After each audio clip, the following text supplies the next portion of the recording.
Hey guys, I just wanted to show you the sauerkraut we made from that cabbage that we ignored and it got big and pretty and we harvested.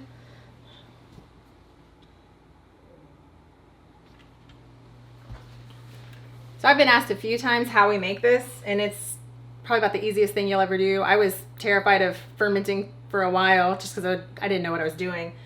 But I literally just shred the cabbage. I like very small shreds, so I use this blade on my food processor. Some people like it bigger, they'll just shred it and leave bigger pieces. I found that you have to let it sit, ferment a little bit longer if you do that. This is done in 2 weeks. So you just do that and literally never mind. Okay. Anyway, after you shred it, you use 2 teaspoons of salt for every 1 pound of cabbage. And that's it. You just put it in the jar. You want to weigh it down. Make sure the water stays topped off. So do you mix it with the salt before you put it in the jar? Yes, I should say that, right? Mix the cabbage and the salt in a big bowl and just let it sit. It'll start making its own brine. And then if you do have to top it off with any other water, just use filtered water. Keep it weighted down. Keep the water level high. I just have these glass weights. It's really stuck. And they just weigh the cabbage down to keep it under the brine. You can ferment anywhere from 5 to 30 days, and it's more of your taste preference. I have found that with this fine grate, I like 2 weeks, and it's perfect for us.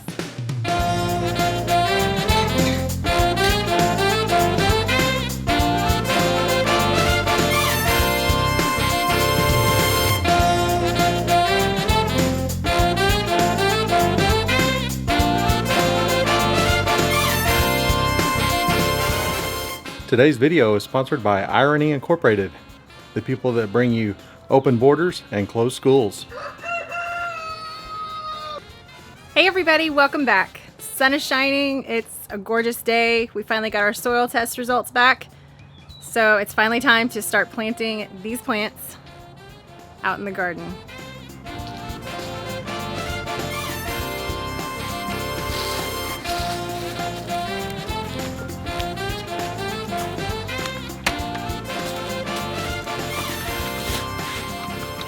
Hot in here. Mm-hmm. Here, I feel it. Hand in there. Stick your hand by there. Oh my goodness. It'll fall good.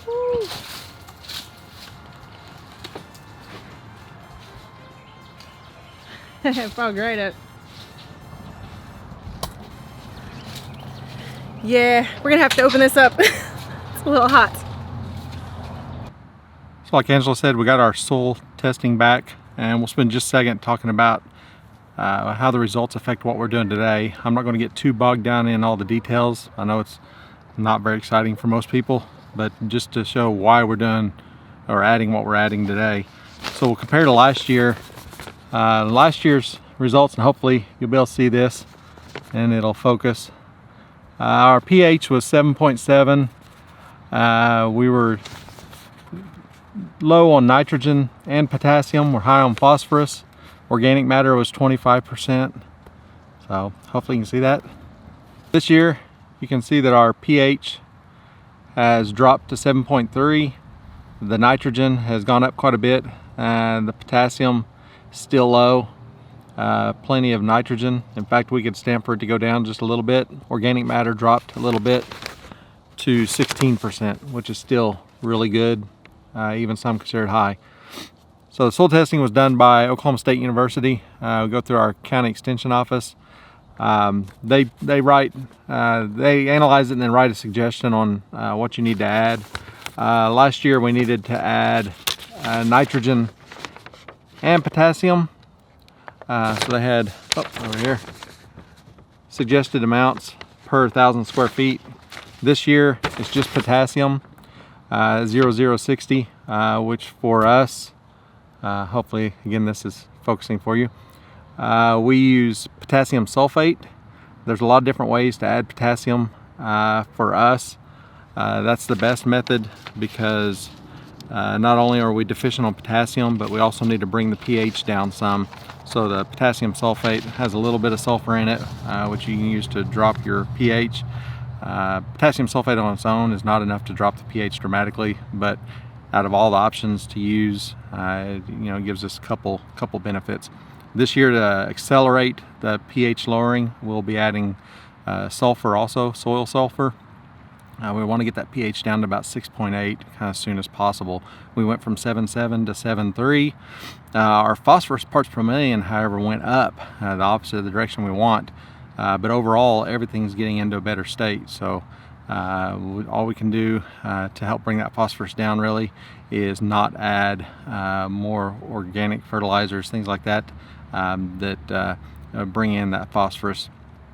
So we'll stick with this potassium sulfate. We'll add the sulfur to help bring the pH down. It calls for 3 pounds of 0060 fertilizer per 1,000 square feet. Each bed that's 50 foot long and 30 inches wide is 125 square feet. So maybe I'll see this either. So we're doing 1 pound of sulfur per bed, and then you do the math to get the right amount of potassium sulfate per bed. Works out to 3/8 of a pound or 6 ounces. So we'll be adding 1 pound of sulfur and 3/8 of a pound of potassium sulfate per 50 foot bed, and that's a pre-planting amendment. We'll mix that together. We'll be adding that today. Also add a little bit of azomite for a lot of the minerals, and then we're still using the Miramichi green. It's the carbonized PN, which is a mix of biochar and compost. So that compost might have a little bit of phosphorus in it, but it's not rated in a way to be a substantial additive of any of the NPK. So it's more about the effects of the biochar and giving a lot of room for biology to develop. So that biochar has a lot of surface area, soaks up a lot of the nutrients, holds it in the soil. It helps with the friability of the soil and loosen it up, even though ours is really good with the high organic matter. There's just no downside to adding that to our garden.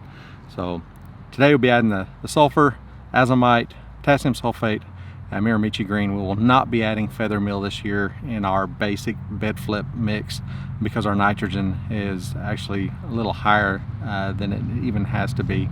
But we will when we get close to blossoms and then side dressing the onions and stuff. We'll use feather meal for that and to give that little boost of nitrogen. So I was just listening to what I said about controlling the phosphorus, and I just wanted to clarify, when I say don't add organic fertilizers, that doesn't mean use synthetic or petroleum-based fertilizers. It means don't add things like manure or things like that that are high in phosphorus. So by saying don't use organic fertilizers means any of the manure, chicken litter, anything like that. So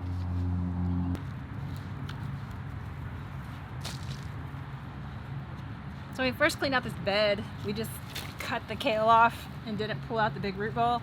And a lot of times we'll leave the roots because it just improves the soil. But these are still really big and really hard.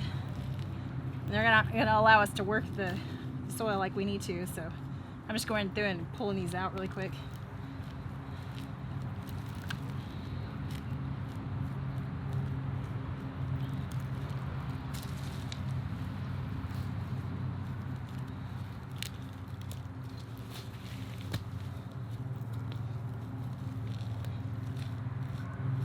Trying to leave most of this here. Worked too hard to get this soil good. I don't want to take it out. So we're adding 1 pound of sulfur and 3/8 pounds, 3/8 of a pound, potassium sulfate per bed, and with the azomite, the Miramichi green, mixed up enough for 5 beds today. So what we're going to do, so I just used enough Miramichi green to bring the total up to 15 pounds, and I can divide that up evenly. Add 3 pounds of amendment per bed. Establish how much that is in a little bucket, and we'll just spread that evenly over them. We've got the Haas wheel hoe today, but I've got the cultivator teeth on it, so we'll use that to work in. Just to break the surface open good, kind of work the stuff in a little bit, and then when we rake the beds to create a seed bed, that'll work in a little bit better. We don't have BCS or anything, y'all know that watch us, so work it all in by hand. No need a broad fork. We still got good loose soil down deep. So the beds outside, we'll check those as we go along, see if any of those need broad fork, but everything inside the tunnel and the one right next to it are fine. So I always talk about leaving the root balls in the beds. Why are we pulling these out? Why are we pulling them out? Because they're too big. Hard. So these are the kale and Swiss chard. And you can see the size of these root balls. Still too big and too hard. All of this would be fine and actually really beneficial to leave in there, but yeah, I'm gonna take the big ones out. So we don't have time to let the little fine roots break all the way down. We need to get this bed planted, so we're going ahead and popping those out, and we'll just put them in the compost. And from the size of them, probably be next spring before they're ready. Yeah, some of those kale stems are about that big around. So, but oh well, be good. And then we'll work that back into the garden when it's done. Just not today. Today is the beginning of the end and the start of a new beginning. Time has come to refine yourself and let go of the demons in your head that have held you in captivity for so long. It's time to flip the page and prove them wrong. It's time for rebirth. Yeah, time's up to say goodbye to all the haters, doubters, and non-believers trying to bring you down. In the blink of an eye, you'll realize that there's so much more to the book than the page you were stuck on. Finally, you will be free to live a life you love living instead of the life you think other people want you to live. Remember, you are the highest authority when it comes to knowing what you want and what you love. So stop trading yourself for the approval from others. Ladies and gentlemen, weirdos and geeks, please repeat after me. I don't give a... All right, the first bed's ready. That literally doesn't take but just a couple minutes if you don't walk on the beds and don't compact them. So put the amendments on, ran the cultivator across it, just to kind of work it in a little bit. Took the Haas Dura rake, which is a 30-inch rake, gives us the width of our bed. Work the bed out. It's ready for planting. This one will be transplants. I think it'll be broccoli. I have bok choy over there, kohlrabi outside, I think sweet peas, spinach in here, and one other bed we haven't committed yet. So 4 more beds to prep, plant everything. It really won't take that long, and we'll have this thing going. One more tray and then some seeds. My bok choy. I like it. We didn't grow purple bok choy last year, but I guess we'll grow some this year. Yeah. I gotta say, I won't mention the name of the place, but we were somewhere yesterday that had plants growing. Our bok choy looks way better. And they're like $2 a plant or something. Yeah. They're very expensive. So, Yeah. It's kind of one of those, a lot of times you'll go to a nursery and see the plants and go, oh, those look so pretty. Yeah. But this time it was, oh, ours look so pretty. But then again, if you don't know, you might think those are pretty good, healthy plants, but they really weren't. Yeah. It's kind of disappointing. But yeah, so there's another reason to build your cattle panel greenhouse and start your own plants. Let's just do a little sweep of everything there is within 50 feet of me here. Got the caterpillar tunnel. Got all the plants we started in the greenhouse. You got the chickens. Got the chicken tractor for our meat birds. And the hives. And you probably can't see from here, but there's a lot of bee activity today with the sun out and warmed up. So, homesteading 2021. I guess we're going.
So John's planting Hawkeye turnip right now. He's using the Jang Seeder. We've done a video on that in the past, so we can link that so you can look at it if you aren't familiar with these.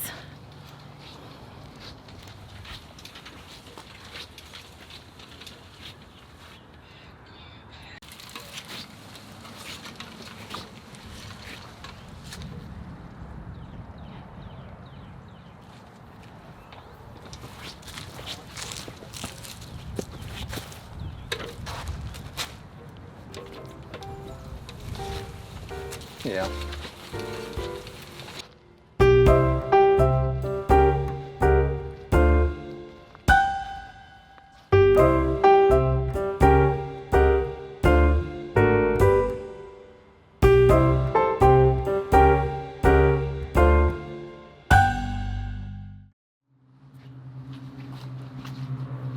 Could you please hurry up?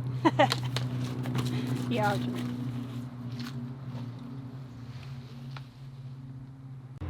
Well, we're probably gonna have to pick up the pace.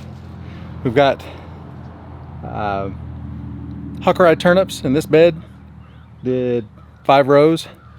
In this bed is 1 row of sugar snap peas right down the middle, and then on each side of that there's 2 rows of gazelle smooth leaf spinach. So we'll use the spinach as ground cover on either side of the peas. Once the peas get up, sprouted and start grow, we'll come in with the tomahawks, hang them down for the peas to trellis on.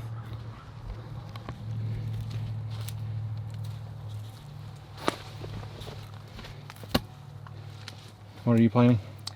Broccoli. A lot of broccoli.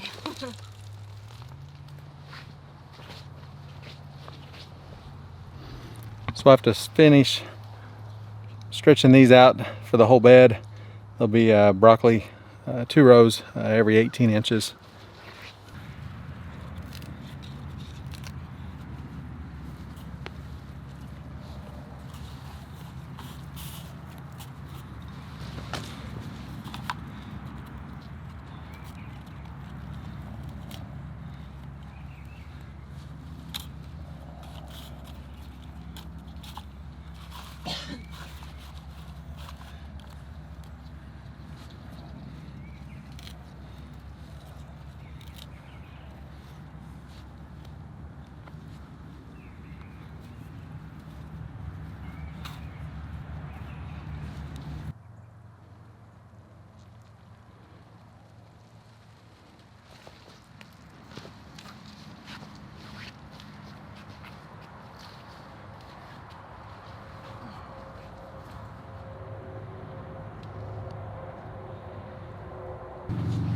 Well, we didn't get totally done. We are going to have the broccoli done, and she's taking the last 12 around to the side where the bok choy is. They had more than that one bed would hold. All the seeds are in. We're about to water, but we're running out of daylight, and we got to go pick a kid up from work. We probably got done if she hadn't had her feet up, her boots up for so long, but anyways, kohlrabi will wait till tomorrow, but we'll go ahead and get everything watered in. There's a mosquito. Mosquito. Those should What is have it, March? died with that 2-week frost freeze. First mosquito of the year. So, anyways, we'll get everything watered in before we clean up, because we definitely gotta, that's one thing we gotta do before we stop. So, Yep. 12 more broccoli put in the ground and water everything in, put everything up, and we're done for today. But we'll finish off kohlrabi tomorrow, and then in the next video we'll show you all everything. Yeah. So you have to come back and see that. So, all right, well, almost, except for 10 feet. Caterpillar tunnel's full. Yeah. Will be after those last broccoli go in. So I'm tempted to just go ahead and broadcast some lettuce and just be done with it. Make it full. so from cattle panel greenhouse to caterpillar tunnel, garden season 2021 is progressing along. So I guess we'll see y'all next time then. Bye. Bye.